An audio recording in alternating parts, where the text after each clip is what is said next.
નમસ્કાર મિત્રો, IOCL એટલે કે ઇન્ડિયન ઓઇલ કોર્પોરેશન લિમિટેડ દ્વારા એપ્રેન્ટિક્સની ભરતી ઉપર છે 1603 જગ્યાઓ માટે છે ભરતી બહાર પાડી દેવામાં આવેલી છે, જેની અંદર એપ્રેન્ટિક્સ છે પોસ્ટેડ રહેશે. લાયકાતની અંદર જોઈએ 10 pass, ITI, diploma, graduation, 12 pass કોઈપણ સ્ટ્રીમવાળા વ્યક્તિઓ આની અંદર અરજી કરવા માટે એલિજિબલ ગણાશે. તમામ વિગત છે આ વિડીયોની અંદર જણાવેલી છે, તો વિડીયો અંત સુધી જોતા રહેજો. એ મુજબ ઇન્ડિયન ઓઇલ કોર્પોરેશન લિમિટેડ દ્વારા એપ્રેન્ટિક્સ ઉપર છે વારંવાર ભરતી બહાર પડતી હોય છે. એમાંની એક બીજી ભરતી છે બહાર પાડી દેવામાં આવેલી છે. તો વન બાય વન ચર્ચા કરીએ તો કે IOCL એપ્રેન્ટિક્સ ભરતી ભારતીય ઓઇલ કોર્પોરેશન લિમિટેડ દ્વારા એપ્રેન્ટિક્સની પોસ્ટ માટે છે નોટિફિકેશન છે તે બહાર પાડી દેવામાં આવેલું છે. કુલ 1603 જગ્યાઓ ખાલી છે, જેની ઉપર ભરતી ભરાવા જઈ રહી છે.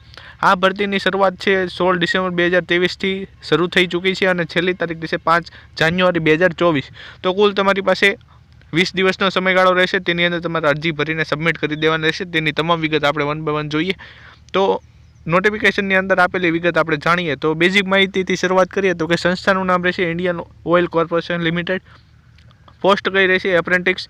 કુલ કેટલી વેકેન્સી છે તો કે 1603 જગ્યાઓ ખાલી છે.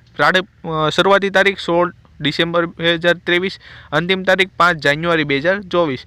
એપ્લિકેશન મોડ અરજી કેવી રીતે કરવાની તો કે ઓનલાઈન મેથડનો ઉપયોગ કરીને અરજી કરવાની રહેશે. નોકરી કઈ જગ્યાએ મળશે? કોઈ ભારતની અંદર કોઈ પણ જગ્યાએ મળી શકે છે. નોકરીનો પ્રકાર કેવો રહેશે તો કે સરકારી ગવર્મેન્ટ જોબ છે એ મુજબ કહેવાશે. વેકેન્સી માટેની જે ડિટેલ છે એની વિશે આપણે ચર્ચા કરીએ તો કે વેકેન્સીનું નામ રહેશે એપ્રેન્ટિક્સ અને કુલ કેટલી જગ્યાઓ છે તો કે 1603 જગ્યાઓ ખાલી છે. હવે ભરતીની અંદર પગાર ધોરણ કેટલું આપવામાં આવશે તેની વિશે ચર્ચા કરીએ તો કે શરૂઆતમાં તમને જ્યારે પોસ્ટિંગ મળશે ત્યારથી 12,000 રૂપિયા સુધીનું પગાર ધોરણ છે આપવામાં આવશે.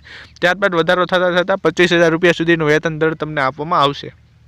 શૈક્ષણિક લાયકાત તો કે તમે કોઈપણ યુનિવર્સિટી અથવા માન્ય સંસ્થામાંથી 10 પાસ, ITI, 12 પાસ, ડિપ્લોમા અથવા ગ્રેજ્યુએશન કમ્પ્લીટ કરેલું હોય તો તમે આની અંદર અરજી કરી શકશો. ઉંમર મર્યાદા તો કે ઓછામાં ઓછા 18 વર્ષ અને વધુમાં વધુ છે 24 વર્ષની વયમર્યાદા નક્કી કરવામાં આવેલી છે. પસંદગીની પ્રક્રિયાની અંદર પ્રથમ અરજી ફોર્મ છે સબમિટ કરવાનું, ત્યારબાદ લેખિત પરીક્ષા, ત્યારબાદ ડોક્યુમેન્ટ વેરિફિકેશન, ત્યારબાદ મેડિકલ ટ્રીટમેન્ટ. આ 3 પડાવ પાર કરીને તમારું મેરિટ લિસ્ટ બહાર પાડી દેવામાં આવશે. ત્યારબાદ તમને જોબ મળી જશે.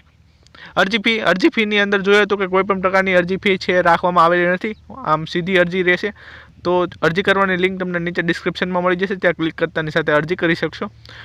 ઓનલાઈન અરજી શરૂ થયા તારીખ રહેશે 16 ડિસેમ્બર 2023 અને અંતિમ તારીખ રહેશે 5 જાન્યુઆરી 2023. ટૂંક ઓછો સમયગાળો છે. તો જે વ્યક્તિઓ અરજી કરવા માંગે છે તે વ્યક્તિઓ જલ્દી અરજી કરી દે. આશા રાખું છું કે મિત્રો તમને આ વિડીયો પસંદ આવ્યો હશે. વિડીયો પસંદ આવ્યો હોય તો વિડીયોને લાઇક કરી દેજો, ચેનલને સબસ્ક્રાઇબ કરી દેજો, કેમ કે આવા ભરતી વિશેના વિડીયો આપણી YouTube ચેનલ ઉપર ડેલી અપલોડ કરવામાં આવતા હોય છે.